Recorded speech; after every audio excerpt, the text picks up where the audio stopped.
has ordered this withdrawal. CNN's Barbara Starr, she's at the Pentagon with more. Barbara, ISIS on the rise. This also a big win for both Turkey and Russia.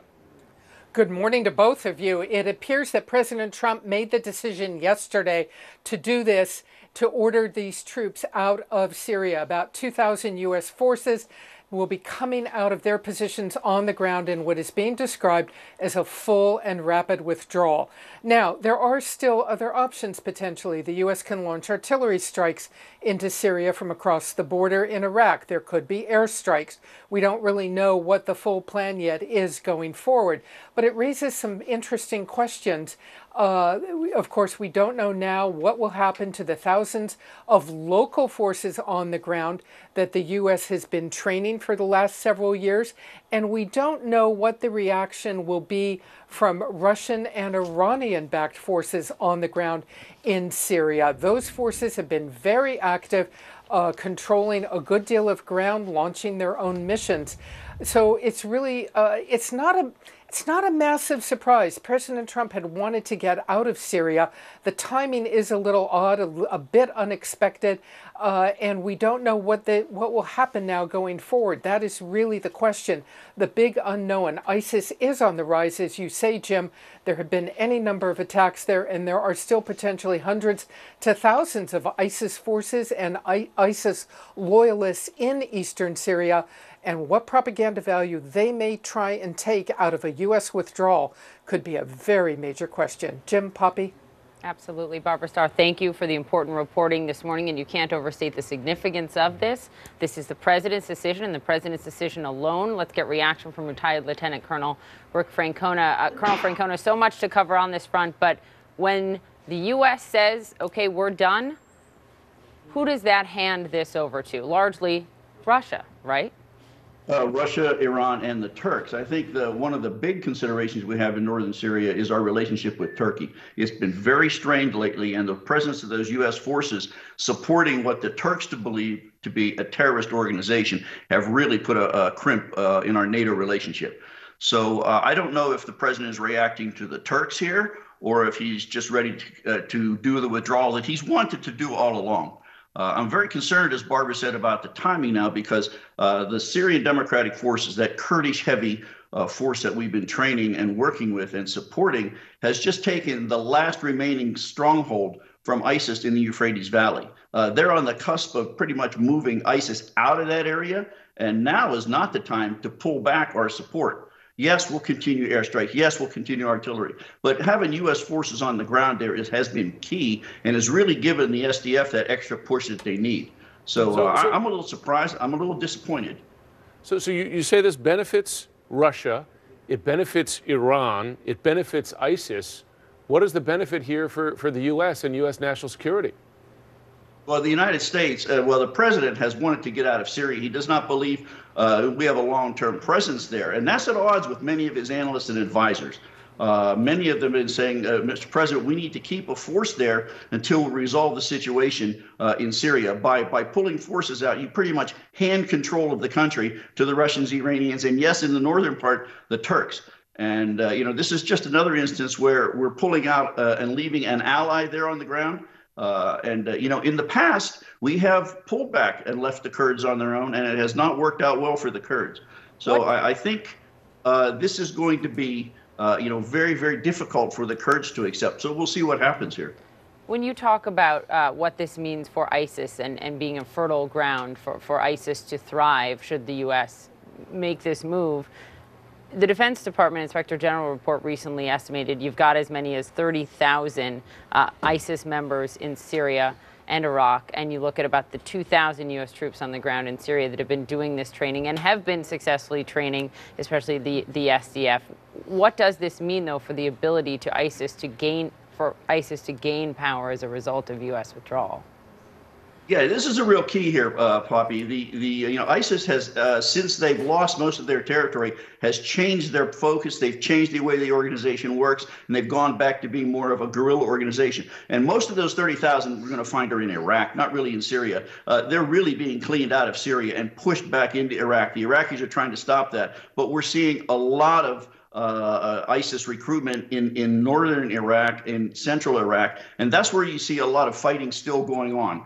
We can't count ISIS out, and the Iraqis are probably not going after this the right way. They're trying to not include the Sunnis in the government, and when you have this Shia-heavy Baghdad government putting pressure on the Sunnis are driven to recruit into ISIS. It's a factor that the Iraqis are going to have to handle. I don't think the presence of American forces is going to stop that. Yeah. Lieutenant Colonel Rick Francona, thanks very much. Listen, you remember Poppy the President criticized President Obama brutally during the campaign for withdrawing U.S. forces from Iraq, which of course helped lead to ISIS's rise there as ISIS is regrouping in northern Syria. This is a decision with consequences. And the reality is different when you're the president, right, and making those decisions. We'll stay on this. Welcome back. A lot of news breaking this morning, and we're joined now by Senator John Kennedy, who's Republican from Louisiana, member of the Budget, Banking, and Appropriations and Judiciary Committees. Senator Kennedy, thanks very much for taking the time this morning. You bet, Jim. First, I want to start. You've seen the announcement, our reporting and others on the announcement that the president will withdraw all U.S. forces from Syria, and the president claiming a short time ago that the U.S. has defeated ISIS in Syria. In fact, the latest Pentagon IG report says that there is still 30,000 ISIS fighters in Iraq and Syria. Do you disagree with the president's claim that ISIS is defeated? I don't know yet what I think about the president's actions, Jim. I'm not trying to dodge your question. I want to get a briefing from the White House, and I want to talk to General Mattis. I think we have, for the most part, 95% driven ISIS out of the Middle East. Having said that, I want to understand the impact that this will have on our Kurdish friends. We would not have been able to defeat ISIS without help from the Kurds, and I want to make sure we're not leaving them high and dry. Let me ask you this. This clearly serves Russia's interests. It serves Iran's interests there. They don't like having U.S. forces on the ground. It takes pressure off of ISIS there. How would this serve U.S. interests at all, particularly from a president who criticized President Obama for withdrawing forces too quickly from Iraq, which allowed ISIS to then reconstitute there? Well, it could serve American interests. I mean, we have spilled a lot of blood and spent a lot of taxpayer money in the Middle East, including but not limited to Syria. I just don't know yet. I'm really not trying to dodge your question. General Mattis, President Trump have information that you and I don't have. I will be briefed. Again, I think for the most part we have defeated ISIS. Doesn't mean there are not still some terrorists left. There are. I don't like spending a penny more than we have to in the Middle East. But I am worried about how, concerned would be the right word. I don't know enough to be worried about the impact this will have on our Kurdish friends. In fairness to you, I just want you to know, because you can't see this where you're standing, we've been showing footage that's CNN exclusive. It's drone footage from the aftermath of a battle with ISIS just within the last several days in a part of Syria called Hijin. How can there still be, and the picture, just if I could describe to you, it's devastating. It looks like Dresden after World War II. I mean, how can you have fighting like this within the last few days and ISIS be defeated? Well, I didn't say they were totally defeated, but I do think they're 95+% defeated. We're certainly in much better shape today than we were this time last year and the year before. Number two, we're not the only country fighting ISIS in the Middle East. Iraq is as well. So is Iran. So are other Middle Eastern countries, and I'm happy to see them doing more of their part. And again, so you're saying we're going to rely on Iran in part to fight ISIS now? The U.S. is? No, I didn't say that. I said there are other countries in the Middle East fighting ISIS along with the United States. Okay. I want to move on to, if I can, to the budget debate. Of course, that's at top of your Republicans and Democrats' agenda. We've just learned that Senator Mitch McConnell, the GOP majority leader, of course, says that a short-term continuing resolution is coming here. Not clear whether it looks like the president's not going to get his $5 billion for the wall. You have said the wall is necessary, that walls work. Do you believe that the president has let you down on this? No. I think I'm biased, of course, but I think Mrs. Pelosi let us down. I did not believe from day one that Mrs. Pelosi would ever agree to a penny for the border wall because she wants to be Speaker of the House. And I think it would be fair to say that the new House of Representatives will be further to the left than the former House of Representatives. And many of them will not vote for her for Speaker if she is seen as giving in to the president. That's just the political reality here. I do think border walls work. They're working right now in San Diego and El Paso, Yuma, the West Bank and Israel. They're working in Bulgaria, India, Saudi Arabia. But this debate is more than just about border security. My position on immigration is very simple. Legal immigration makes us stronger. Illegal immigration is illegal, and one way to stop it is enhancing border security. Let me ask you about another topic, if I can, because we appreciate you having on. You were aware of Michael Flynn, retired General Michael Flynn's court appearance yesterday. As you know, the president, his supporters, the White House have repeatedly alleged that he was tricked into lying by the FBI.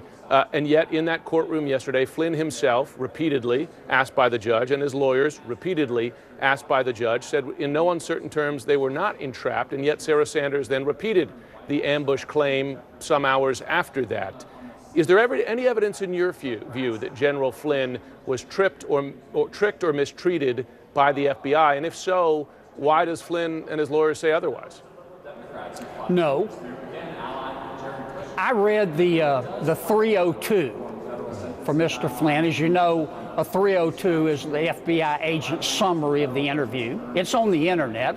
I encourage everybody to go read the 302 and draw your own conclusions. I've read it. I see no indication that Mr. Flynn was tricked. There weren't any trick questions. I don't think he was coerced. He was given several opportunities to tell the truth, and he told a bald-faced lie. And that's just a fact. And is the White House then telling a lie now? So sorry, finished. I was just going to say, is the White House then telling a lie by continuing to claim that he was tricked? I don't speak for the White House, and I don't work in the White House. I do think that Mr. Flynn, 33 years as an Army general with a deep background in national security, he had to know there was a good chance that the FBI knew about his conversation with the Russian ambassador, and he chose not to tell the truth. And I think he owes an apology to the American people. I think he owes an apology to President Trump. I think he let him down. President Trump picked him to be the national security advisor for the most powerful, and in my judgment, the greatest country in all of human history, and he repaid the president by lying to the FBI, and it's a serious matter, and I think he did it. Now that's, you know, acts have consequences. And you're right, his service deserves to be noted. I've talked to a lot of folks who served with him. They make the same point. And his service does deserve to be noted. But let me tell you, Mr. Flynn, and I didn't like this either, he was an unregistered foreign agent for Turkey. Not while he was National Security Advisor now, but he was unregistered. For the longest time, he was taking money from President Erdogan in Turkey and writing op-ed pieces in support of Mr. Erdogan without disclosing that to the American people. Now, you know, that's a violation of law, and I don't think it's a testament to his character. He did not do it while he's working for the president, but I just think he let the country and the president down. Yeah, and two of his colleagues have now been indicted for that. Senator John Kennedy, thanks very much for taking the time and taking the hard questions. You bet, Jim. For being there during the Trump presidency, does the intelligence support that claim? Well, not the position, Jim and Poppy, of the U.S. military and intelligence community that ISIS is defeated, militarily defeated inside Syria. In fact, ISIS very much reforming, re-strategizing, according to some officials, launching more attacks ISIS still operating in the eastern parts of Syria, still several hundred, if not thousands, of ISIS fighters and loyalists in that area. What the president has decided is that the 2,000 or so U.S. ground forces in Syria, mainly special forces, are coming out as soon as possible. That is what we are being told. It raises some fundamental questions. Number one, what will happen? Will ISIS now make propaganda hay out of all of this, saying that it's driven the U.S. out of Syria? You can expect that ISIS will have plenty to say about it. What will happen to the thousands of U.S.-backed forces in Syria that the U.S. has been training on the ground with those U.S. ground forces? Will they be abandoned? Russia and Iran, that's the next factor. They all have forces and militias in Syria, especially Iranian-backed militias. Will they be able to now gain new ground, new influence in Syria? Because while the U.S. was there for the reason of fighting ISIS, it very much was a hedge against Russian and Iranian expansion inside Syria. That was just one of the consequences of the U.S. presence there. And the U.S. U.S. military officials had been very much aware of that and thought it was a good thing to be a hedge against some of that expansion if it wasn't their formal reason for being there. The U.S. could still conduct airstrikes, could launch artillery attacks from outside of Syria against ISIS. We'll have to see if some of that happens.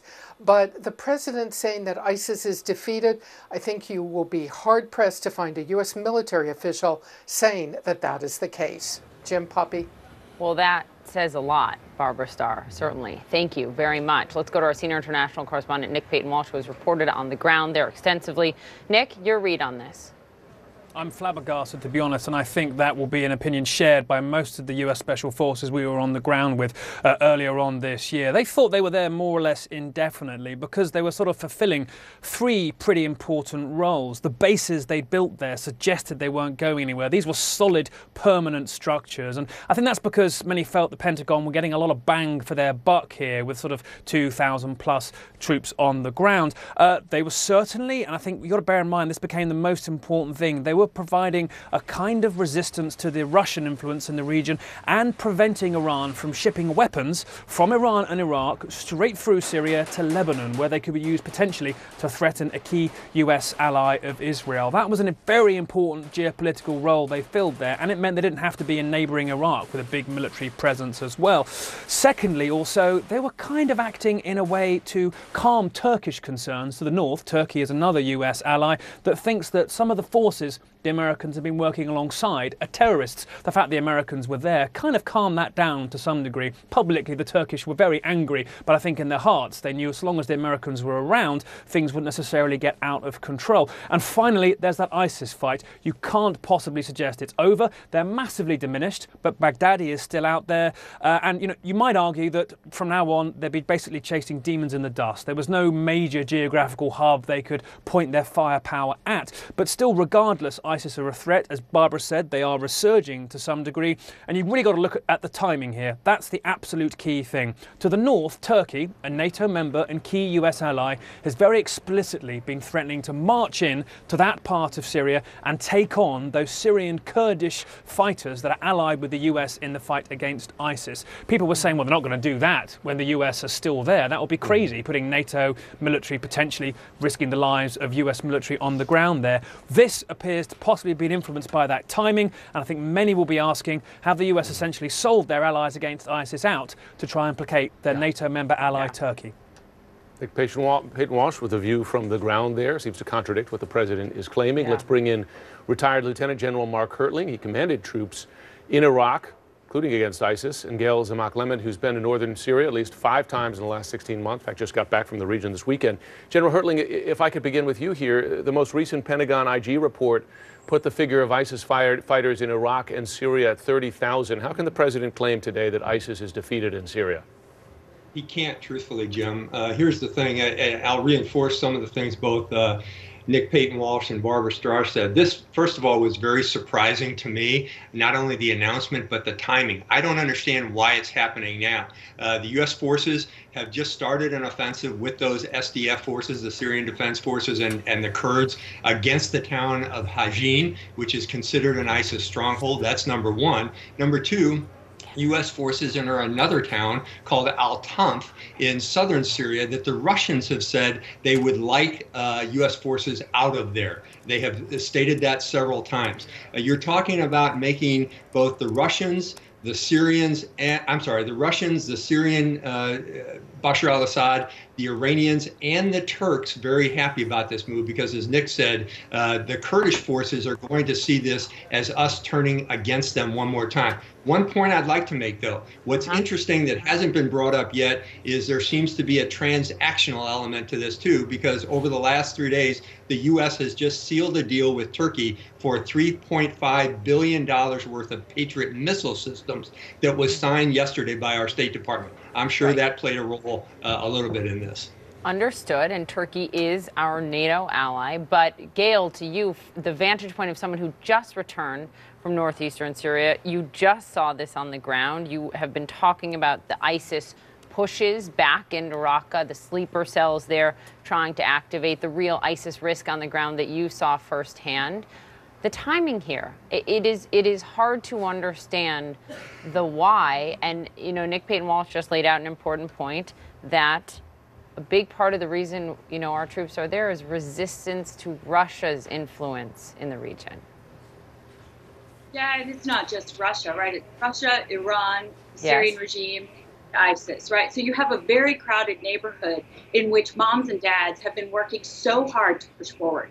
And I do think because the United States at this moment is so little tuned to what's going on outside our borders in terms of what U.S. forces are doing, that a real story of forward momentum, of progress in the right direction amid extreme fragility has been lost, right? I mean, one hairdresser I interviewed in April, visited in August, and then just saw this weekend in Raqqa was talking to me about how she's now saved up enough money to open up her own shop. And she said, all we want is for continued security and stability because the extremists want to come back and we don't want them. All we want to do is push forward with our lives.